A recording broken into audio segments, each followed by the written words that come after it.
Welcome to What's Our Frequency, our long-form Siouxland public media show. I'm Brad Hayworth. There's a big upcoming addition to the business community in Sioux City in the near future, so today I'm out to speak with the brainchild of it, Austin Foster.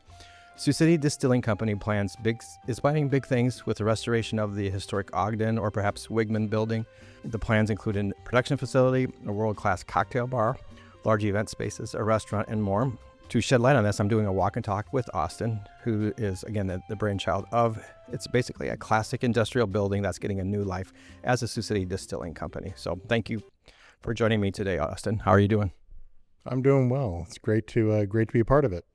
And I want to say that some people may have heard this during our fund drive about a month ago. You came in and we had a few minutes to talk about Sioux City Distilling Company, and I appreciate that. And I just felt like it's such an interesting concept of what you have, such an interesting business, such an interesting addition to the Sioux City offerings, I guess, for nightlife, quality of life, all those sorts of things. So wanted to do a show on that. So thank you. Let's start with, where are we? So just describe what's the address and like, where are we? We're on the west edge of downtown Sioux City, basically. We are actually, so we are at 313 Perry Street. We sit in the historic Ogden building. The building finished construction in 1915, and we've been slowly kind of revitalizing it. We've always known this building as Wigman Plumbing Supply Company. That's what most folks would know it as, and it's only because they were here for 110 years. And we've been slowly kind of revitalizing it. It kind of indicated we're kind of right on the west side. What's really unique about our space is we are in the 33rd block of the original platting of Sioux City. So like when Cook moved here and platted Sioux City, this would have been the original platting of Sioux City. That's why if you've ever wondered why West 4th and West 7th are a little cattywampus from the rest of the town here, is because it was platted toward based upon the contour of the river. It wasn't until a year later where First Edition happened, where Hard Rock Hotel is now. That's where Hell's Half Acre was.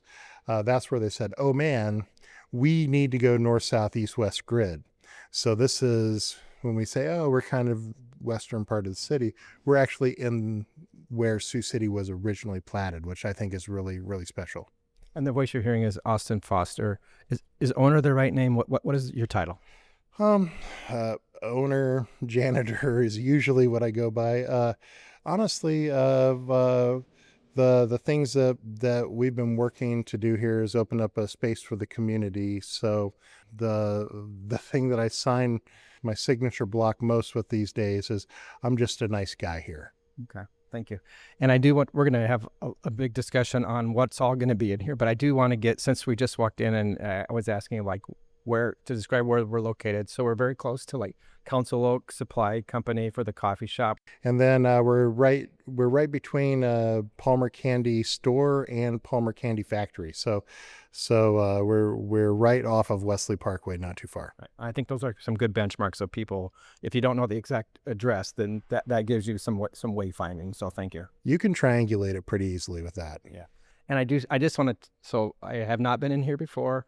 I'm going to call this like an older 100-year plus industrial. So obviously there was lots of these types of building in this area, which have all been repurposed for like Council Oak, for like those Perry Lofts, etc.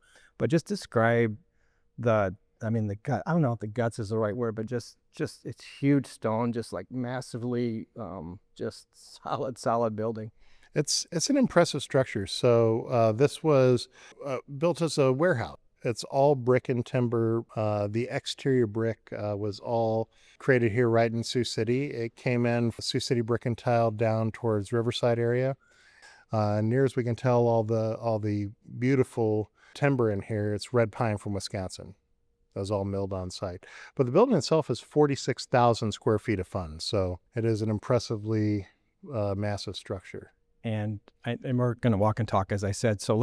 But I do want to, going back to when we first talked again, in the studio a few weeks ago, is this like a National Register of Historic Places, or was there some preservation grants or something that came because of the historic nature of this building? There was no grants, sadly, because we We had to modify too much of the exterior of the structure in order to make it usable for our purposes here.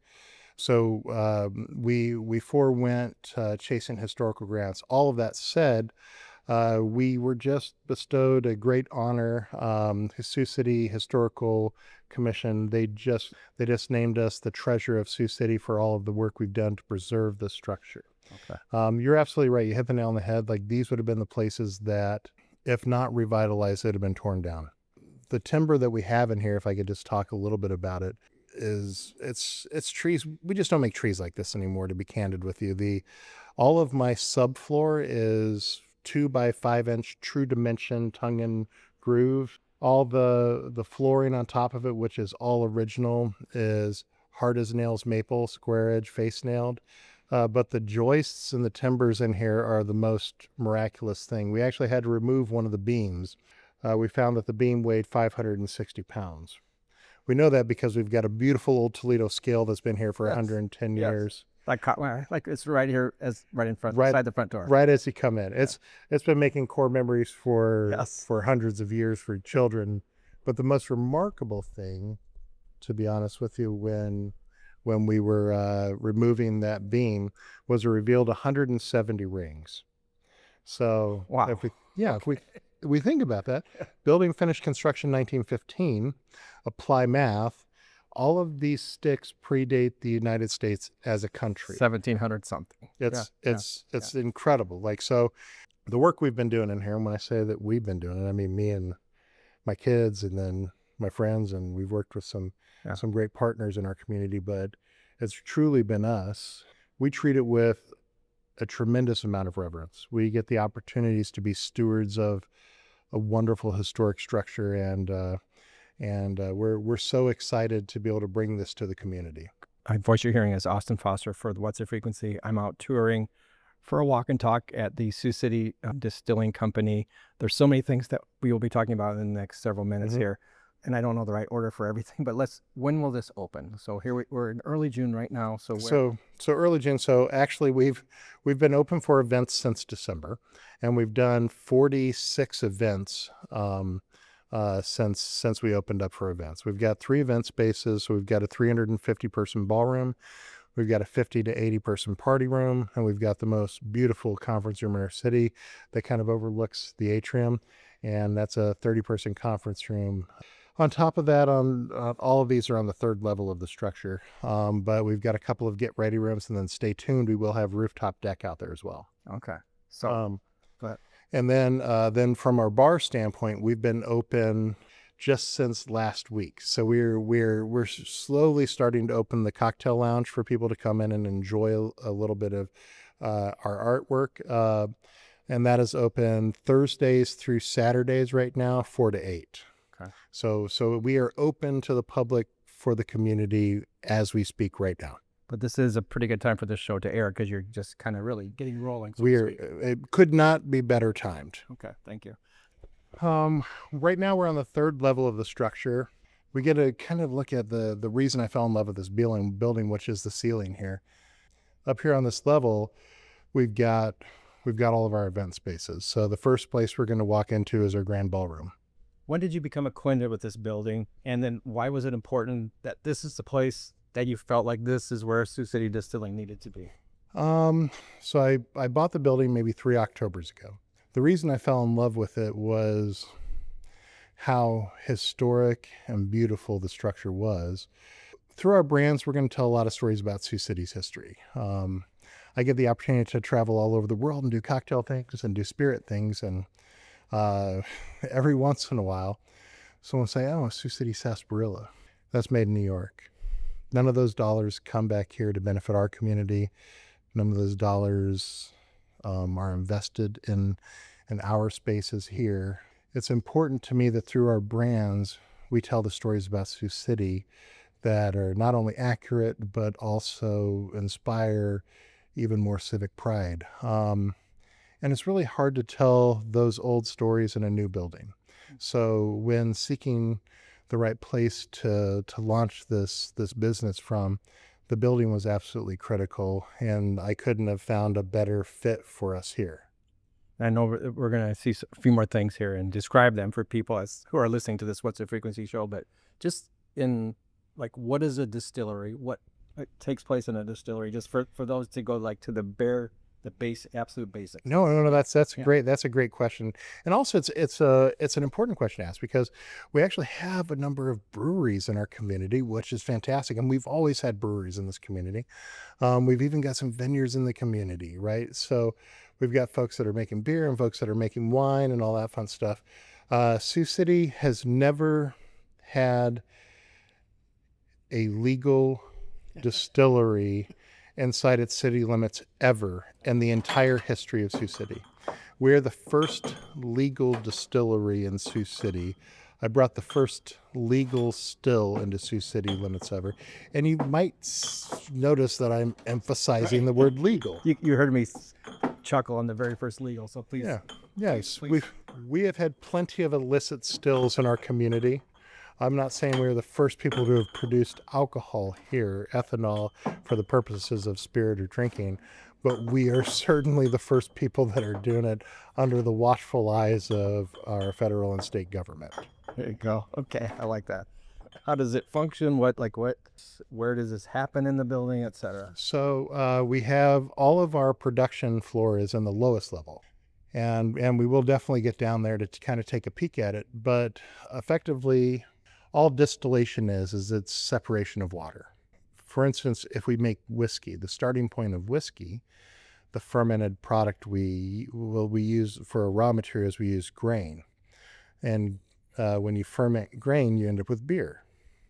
So we're going to make beer, but when we distill it, we take it one step further, right? So we're going to take that beer and we're going to concentrate all the alcohol and ethanol that's in there and effectively separate it from all the water. So at its core, distillation is just separation of water. And we're going to take fermented product and we're going to isolate the alcohol and we're going to make beautiful spirits from that. And so we're talking hard liquors, basically what we're talking about here. Is that correct? We're making gin, rum, and whiskey right here in Sioux City. Gin, rum, and whiskey. Yeah, and some vodka and some other things, but yeah. Okay. We might actually make some brandy as well. But we're gonna do some incredible things. But spirit has never been made here legally before. Okay, let's continue then. Yeah. So right now we're in our grand ballroom. You might notice that we have a little bit of an arch here.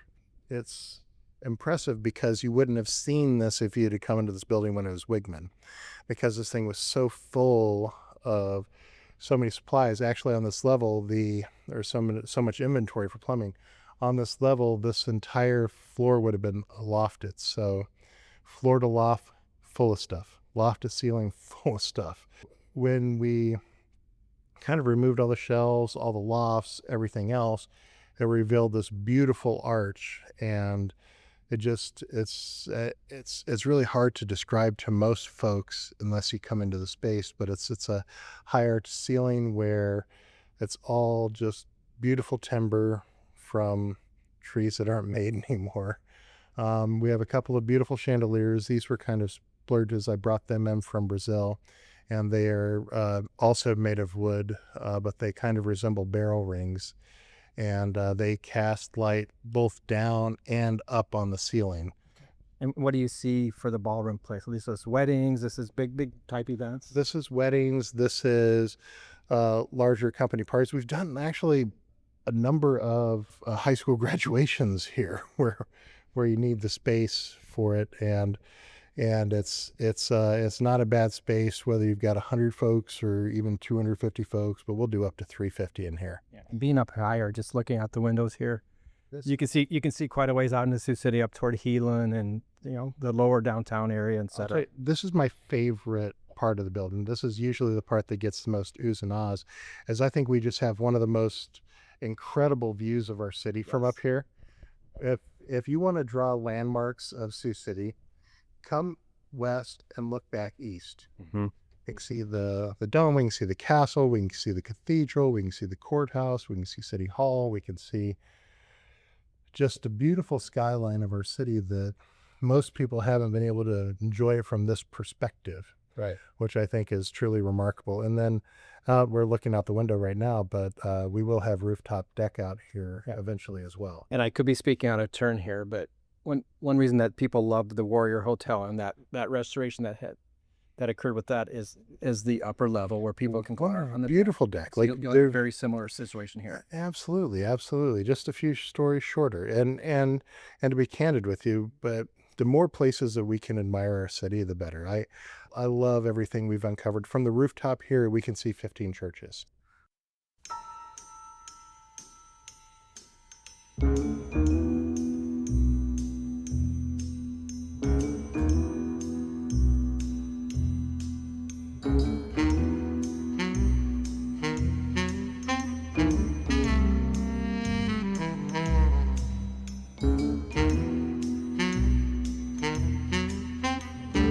You're listening to What's the Frequency on Siouxland Public Media. I'm Brett Hayworth, and we're out at Sioux City Distilling Company. Austin Foster is taking us through, giving us a look-see, I guess, and so we're just using very descriptive language so everybody listening on radio that you can understand what's all here. From the comments that you've made, Austin, you seem like you really know a lot of Sioux City history. Are you Sioux City native, or how does? So I actually went to high school in a town called Esterville, Iowa. So only a couple hours from here. I'm originally from Colorado Springs, but both of my folks were military, so I kind of grew up all over. I mean, shoot, I grew up between Turkey and the Philippines. So first time I ever had culture shock was, I think, when I moved to North Dakota. I was like, holy smokes, everyone's white and everyone speaks English. This is weird. We moved to Esterville, and I went to high school there. I met my now wife, Sheila. She's put up my dumb butt for the last, 30 years. I was in the military myself. So Sioux City Distilling Company is a service-connected, disabled, veteran-owned business as well, which is important to me. But I've had the opportunity to do a lot of things and live a lot of places. But Ma passed away about 10 years ago. My dad still had an old McDonald farm up in Esterville, and I've got 4 children. And it doesn't hurt them one dang bit to go through some hay bales and pick up some rocks and walk some beans and help out. This is what we do. This is where we're from, because of that, because they know how to work. That's why they can work with me now in the distillery. So we moved back here to be closer to where Dad was. And unfortunately, Dad passed away about 3 to 4 years ago. And we just called Sioux City home. Learning about your community is important. I think building the place you want to live is critical. I think that you invest in the community you're a part of, and that's what we're doing here. So again, we haven't gotten very far in this, and we have yet to go to the basement where all the production happens, et cetera. But will you have some signage that tells the story of that sort of history? Oh, to be sure. Okay. Yeah, we actually, the atrium area where you walk into the space will become museum. Okay. So we're going to have all manner of artifacts, and we're working with not only Sioux City Public Museum, but also a variety of local humans that will be providing artifacts and have been providing artifacts for us to display here that allow us to tell an even more rich version of the stories that we're going to tell in our brands. So I know we talked very briefly about the Historical Preservation, the commission. I might not have the right title for that group there, but how excited have they been to work with you throughout this process? The fact that, like, when you pitch the idea, seeing it move along, et cetera, like what sorts of things are you hearing from them? I think they, like most other humans, are just excited to see pieces of Sioux City's history revitalized. I mean, it's not easier, but it's important. And that's what we approach it as, is it's an important endeavor. So I think to be anything but thrilled would be wild to me. Okay. So when did the idea to create a distillery in Sioux City, when did that happen, and when did it all kind of really the cogs start to really roll? I've been part of the food and beverage industry for the better part of the last, I don't know, probably 20 years. When I think about that journey, most of it's been creating experiences for people on the other side of the bar. And I get to travel all the world and do some cocktail things and do spirit things. But I think it was hard to pandemic. I was struggling with what I wanted that sort of next song in my life to be. I've had the opportunity to do a lot of different things. And I decided I just want to make pirates. And more specifically, I just want to make rum. So we kind of started charting a course for that. And I'm sorry I didn't get the joke when you first said pirates, but it took me a second. Sorry. right. It's really that simple. You've got to build a roadmap to get to place, right? So we just started building the roadmap to get there. And thankfully, I've got a lot of support and from my partner in life, Sheila, and charting that course is kind of what set us on the path to where we are now. But the interest was sparked decade before it, you know. So are there other business partners that you want to name that are involved with this besides your wife? This is just Austin and his kids. Okay. So and that was a very poor assumption on my part because this is an enormous investment. Yeah. This is an enormous investment. Okay. This is this is an Austin and 18 investors. I've been working with a lot of my friends and we've been working to revitalize the space, but this is truly working to try to keep that team as tight as possible because we want to make sure that we are staying true to the things that we want to achieve here. So that's not to say that at some point that might change or not, because people want to be a part of this big thing. But right now, what you see is our investment. A couple of other things up here is this is that 50 to 80 person party room we're walking into now. A really important size of space in our community. This is probably one of the most popular rooms just because it's not too big, it's not too small. It fits that medium size business like Christmas party outlet, and retirement ceremonies are great in here. We've been also doing high school graduations in here. The space here, I think, again, just continued views. But if you look, yeah, here we're in the middle of 6th Street. You can see all of the and it's because we're turned sort of cattywampus, like I was describing earlier. right. We're in the middle of the road here, which is wild. As we're looking east, cattywampus is the right word, I think, but City Hall is right down there. So, correct. Yeah. So before it was a little more to the north with more Gila. Now, if you look east, you can see a little more of the downtown, and yeah, we're facing east now. We're stumbling distance to the Warrior and the Hard Rock and all those things. Right. Above the atrium when we first walked in, and now we're facing south, and you can look down onto the atrium. Am I saying that correct? Or is that okay? Yeah. So this is our conference room. I think it's the sexiest conference room in our city. The table that we built in here, we built from the floor out here. This is a 22-foot table. We'll sit 20 comfortably at the table. We'll do 30 in the room. And we've got a 100-inch screen here to display all of your business things. And then the plans are to build wet bar and then coffee bar and back. Impact we'll make is really in the experiences we provide. So let's say you do your annual board meeting or something here. Or we just had one of our close partnerships. They did their annual shareholders meeting here. But at the end of it, normally when you get it from the table, you lose 30% of the people. Like if you say, hey, let's go down to another place and let's have maybe a beverage or let's go and have a meal somewhere else, you just lose 30% of the people when you stand up. What they opted to do was something that we do here really well, which is transition into an experience. So they got a light tour of the building like we're doing now. And then we ended up in our sensory lab and we did a master class in American whiskey. And then we ended up also doing a blind tasting with them. And the feedback that we get from those things that we do, and we've done a number of these things, is that ends up being one of the most dynamic meetings that they've had. And it's because usually you want a good team building portion to happen in those events. And to be honest, you usually just get the work done and you don't get to the team building part. So being able to get to that is really critical. But let's say you do your wedding here. Instead of maybe having people sign a guest registrar, what if we just had them sign a barrel? What if I filled that barrel with whiskey? What if you came back annually and you had the chance to taste it and see where it's at and And then what if when it was ready, you brought your crew back here and we bottled it together and we labeled it together and we create an experience. People don't buy booze. We buy experiences. And what we aim to accomplish here is that. So we create, I think we'll have the most premier event spaces here, but we also have the most dynamic meetings because we can offer so many unique things that you wouldn't be able to otherwise achieve, which I'm really excited about.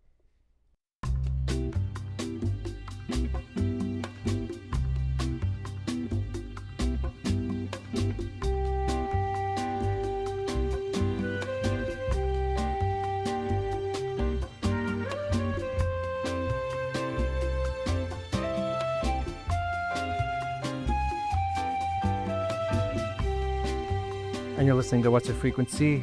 I'm at Sioux City Distilling Company with Austin Foster. He's one of the owners along with his wife.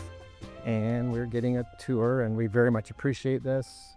So you mentioned the 4 hard liquors that will be distilled here. Most distilleries might focus on a spirit or two. We are an extremely small craft distillery. So our focus is going to be on production of whiskey and gin, but we plan to produce a lot of other things here because everything is done in kind of small runs and small batches. So it allows us a lot more flexibility than, let's say, if we were just a whiskey distillery like you might find in Kentucky, right? Where their sole purpose is to make bourbon. We have the ability to be a little more flexible because the size of runs aren't as enormous. When I came down to prepare for this, I wanted to make sure that we talked about 2 places. Number one is the place that we're in now, which is touring the new facility. But I think I need you to tell me also about Juniper Hills. Oh, yeah. Tell me about Juniper Hills and how that fits into what you're doing here. When people come into Sioux City here, we get to experience this beautiful community that we have, which is awesome. Our goal is to drive a lot of tourism. Breweries and vineyards, they tend to be local regional draws, very community oriented, very community driven, which is amazing. And gosh, the people that we have doing those in town, they're just crushing it. It's absolutely fantastic what we have. So distilleries, they tend to be state and national draws.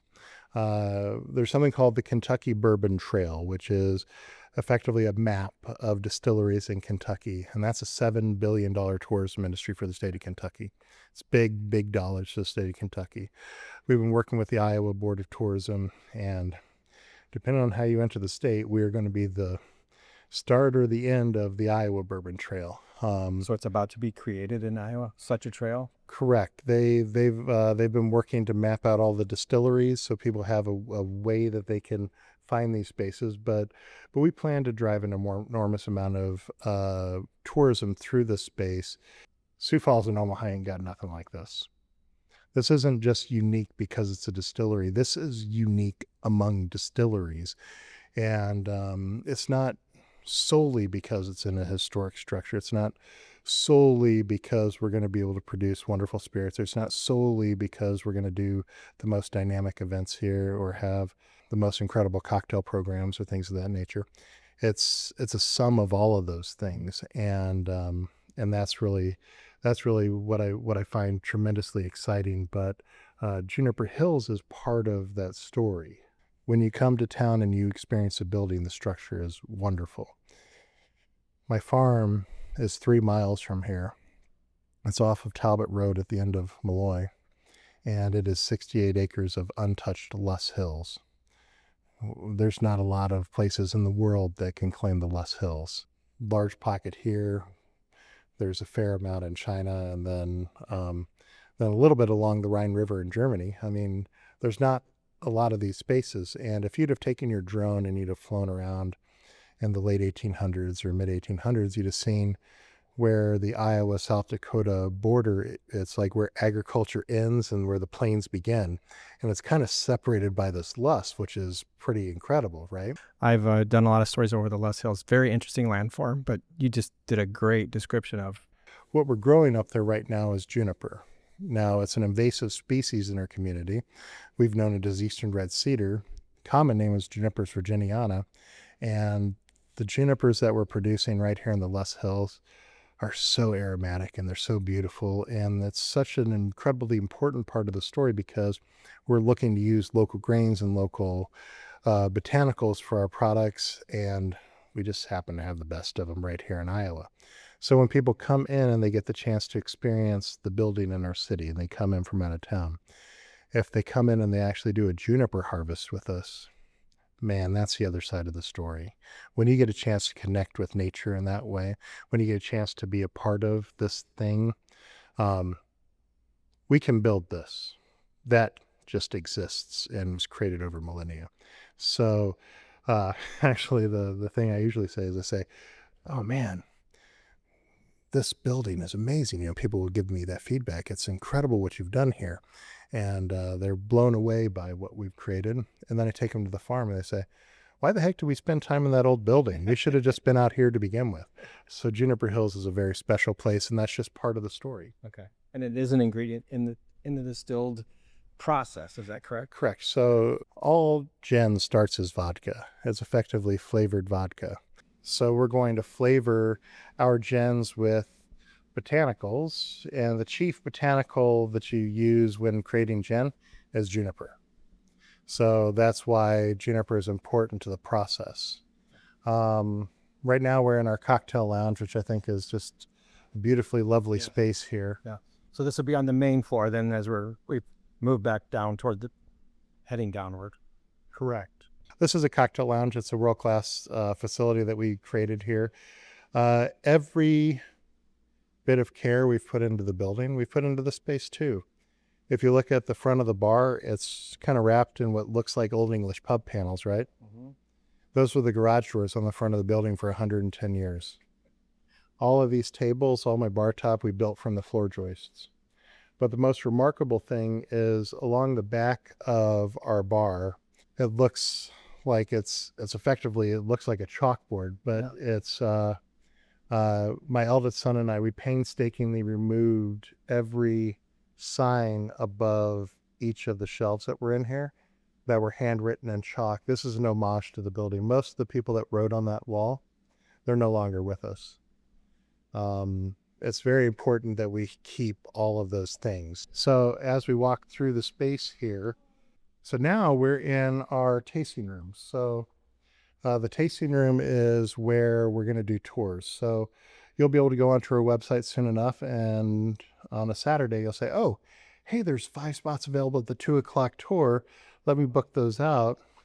Maybe come down, have a cocktail. Our cocktail lounge, man, we approach cocktail with such culinary precision. It's my true heart place. Like I'm so excited for everything we're bringing to the community, but our cocktails that we have here are not only the ones that contain alcohol, but the ones that don't. Our NA program is off the charts. So it's so important to me that people understand that this is a place for all humans, whether you enjoy spirits or not. Now, the tours are as well, because this is where we'll learn about the production process. Now, whether you enjoy spirit or not is really not a big deal, because this is all academic. I know I've worn out my remote control watching how it's made stuff on Discovery, you know, and that's where I usually live is that how can I learn about a thing? Here we're not only going to teach you about what we do, but we're going to take you into the plant so you can see what we do. And that's the next place we're going to step into. Okay. So this right here is Notre Dame. This is the first legal still to enter Sioux City limits ever. Right now we're on a beautiful catwalk that is directly above our still.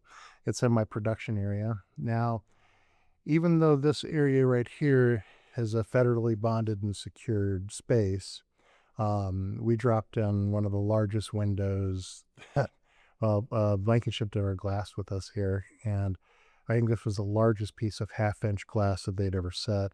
I weighed over 600 pounds. So we can actually view that from our cocktail lounge. We can see all of the fun stuff that happens. But when you're on tour, you actually get the opportunity to come into the plant and we get to see it firsthand. So Our whiskey still is a copper pot. That's from Vendome. It's the first legal still to enter Sioux City limits ever, but it is the second Vendome to enter the state of Iowa. Okay. It is the first Vendome copper pot to enter the state of Iowa. And we're going to produce beautiful spirit on that. And then I've got my little baby gin still there, which will be able to produce beautiful gins like we were just talking about on.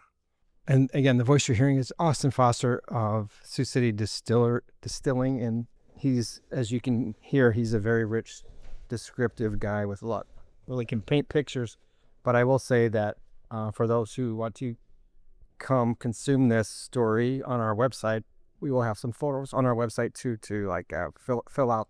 Oh yeah, that's really it. And honestly, the photos don't even do it justice. You just come down and see us. Like so when we were creating the space here, I just find it to be such a gift to our community to be able to share this historic structure. We're out on our production floor right now, and we're looking back at the original exterior of the building from 1915. This has not been seen in its full glory probably since the 50s when the lean-to was added. Okay. So us just opening it up, it's just striking to me. We get to see all of our process stuff in alignment. Now, another really cool thing that when approaching this is that I built the facility so we could really do a lot of tours. We want to invite everyone into that process. And like I'd said, whether spirit is your thing or not doesn't matter as much because you get to actually see the plant and how it works and operates, which I think is the most fun part anyway. But we'll bring all of our grains in. We'll do all the cracking of our grains outside in our mill area, and then inside here we'll cook our mash. We'll ferment those grains, and then we'll ultimately distill it. So you get to see the whole process in a line, which is a lot of fun. Mm-hmm. Okay. So as we've talked, going back to the very beginning, you had described how various facets of this of Sioux City Distilling Company have opened over the last several months. Is there a last piece that's coming that you will consider that, okay, we're done, we've got it all, we're there? Oh, honestly, we're just at the starting line. Well, I mean, the sky is really it. Mere weeks away from starting production of spirits here, which is great. Rest assured, we've got plenty of spirits here. I've got 100 barrels of whiskey cooking right now, so we will be able to open with aged product when we start selling our products. Maybe July? Probably by the end of July, we'll be in production, which is great. That's the next step. But we're already starting to invite people into the space because we're so excited about it. Am I getting ahead of myself, or can you give an example or two of what those names are? Sure. So my gins, for instance, will be named Talbot, for Daniel Hector Talbot. That's who Talbot Road was named for. And what an interesting fellow that was. This guy was a naturist. He was a botanical human. And then the story gets even more interesting from there. So we'll feature characters like that in our product. People don't buy booze. We buy stories. We buy experiences. So telling of these stories is really, really fun and interesting. It's a fun way to kind of learn about the history that we have here. Okay. Thank you, Austin Foster. I want to thank you very much for this again, for describing this when you came in for the spring fund drive for Siouxland Public Media. So we had a good flavor of this, and as we were able to flesh this out even much more, and then walk and talk here today for What's the Frequency. One thing is I can't thank you guys enough for everything you do for our community and have been doing for our community for so long. The fact of the matter is learning about things is pretty critical, and the formats that you guys have get word out there to the masses in a way that no one else can deliver it. So I couldn't be more thrilled to say yes and be a part of it. Okay, thank you. And that'll be a wrap for this edition of What's the Frequency. Again, Austin Foster has been our host here down at 313 Perry Street. Perry Street on the west edge of downtown Sioux City, Sioux City Distilling Company. And What's a Frequency airs on Fridays at 10 a.m. and again on Sundays at 2 p.m. I'm Brett Hayworth for Siouxland Public Media.